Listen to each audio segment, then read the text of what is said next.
എന്നാൽ അവസരങ്ങൾ കൊടുത്തിട്ടും അനുദപിക്കാതെ നമ്മൾ മുന്നോട്ട് പോകുന്നുവെങ്കിൽ നമ്മുടെ കർത്താവിന് ഒന്നും ചെയ്യുവാൻ സാധിക്കുകയില്ല. ഹല്ലേലൂയ. നമുക്കറിയാം, യോനയോട് ദൈവം പറഞ്ഞു, നീ നിനവയിൽ കടന്നു പോകണം, അവതിനെതിരെ പ്രസംഗിക്കണം എന്ന് പറഞ്ഞു. എന്നാൽ യോന ചെയ്യുന്നതാണ് ഓപ്പോസിറ്റ് ടിക്കറ്റ് വാങ്ങിച്ച് തർശീസിലേക്ക് പോകുന്നു. എന്നാൽ 2-ാം അധ്യായത്തിലേക്ക് കടന്നു വരുമ്പോൾ എന്തുവാണ്, അദ്ദേഹം എന്തുവാണ്, ആ മത്സ്യത്തിൻ്റെ വയറ്റിൽ കിടന്നുകൊണ്ട് അയ്യം വിളിക്കുന്നതായ അനുദപിക്കുന്നതായ യോനയെ നമുക്ക് കാണുവാൻ സാധിക്കുന്നുണ്ട്. യോനയ്ക്കൊരു 2-ാം അവസരം എന്തുവാണ് നമ്മുടെ കർത്താവ് കൊടുത്തു. യോനയ്ക്ക് പകരം എന്തുവാണ്, മറ്റൊരു ദൈവദാസനെയോ മറ്റാരെയെങ്കിലും വിളിച്ചെന്തുവാണ്, ദൈവത്തിന് വിടാമായിരുന്നു നിനവേൽ ശുശ്രൂഷിക്കുവാനായിട്ട്. എന്നാൽ ദൈവത്തിന് അദ്ദേഹത്തെക്കുറിച്ചൊരു പദ്ധതി ഉണ്ടായിരുന്നുകൊണ്ട് കർത്താവ് സർവശക്തനായ ദൈവം ഒരു 2-ാം അവസരം കൊടുത്തെന്തുവാണ്, ചില ബുദ്ധിമുട്ടുകളിലൂടെ ഒക്കെ കടത്തിവിട്ടെന്തുവാണ്, അവനെ മത്സ്യത്തിൻ്റെ വയറ്റിലാക്കി അവിടെ കിടന്നുകൊണ്ട് അവൻ അയ്യം വിളിച്ച് അവൻ്റെ തെറ്റ് സമ്മതിച്ചെന്തുവാണ് 3-ാം അധ്യായത്തിലേക്ക് വരുമ്പോൾ ദൈവത്തിന് വേണ്ടി പോകുന്നതായ ഓടുന്നതായ നിനവിലേക്ക് പോകുന്നതായ യോനയെ നമുക്ക് കാണുവാൻ സാധിക്കുന്നുണ്ട്. ഒരു 2-ാം അവസരം ആർക്ക് ലഭിച്ചു?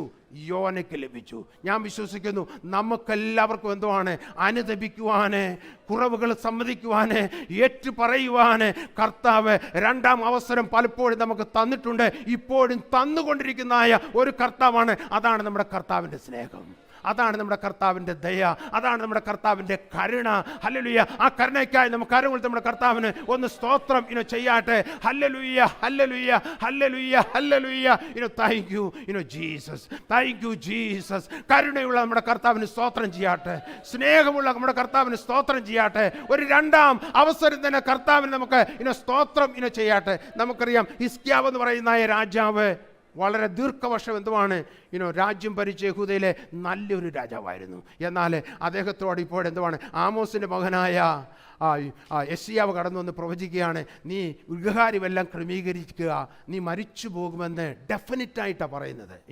അത് പറഞ്ഞു കഴിഞ്ഞപ്പോൾ എന്തുവാണ്, ഹല്ലേലൂയ, അവിടെ ഹിസ്കിയാവ് ചെയ്യുന്നതുമാണ്, ഹല്ലേലൂയ, തൻ്റെ മുഖം എന്തുവാണ് ചുവരിലേക്ക് തിരിച്ച് ശേഷം ഈ ദൈവമേ ഞാൻ ചെയ്യുന്നു മറക്കല്ലേ എന്ന് പറഞ്ഞ് കരഞ്ഞ് തകർക്കപ്പെട്ട് പ്രാർത്ഥിക്കുന്നതായ ഒരു ഹിസ്കിയാവിനെ നമുക്ക് കാണുവാൻ സാധിക്കുന്നുണ്ട്.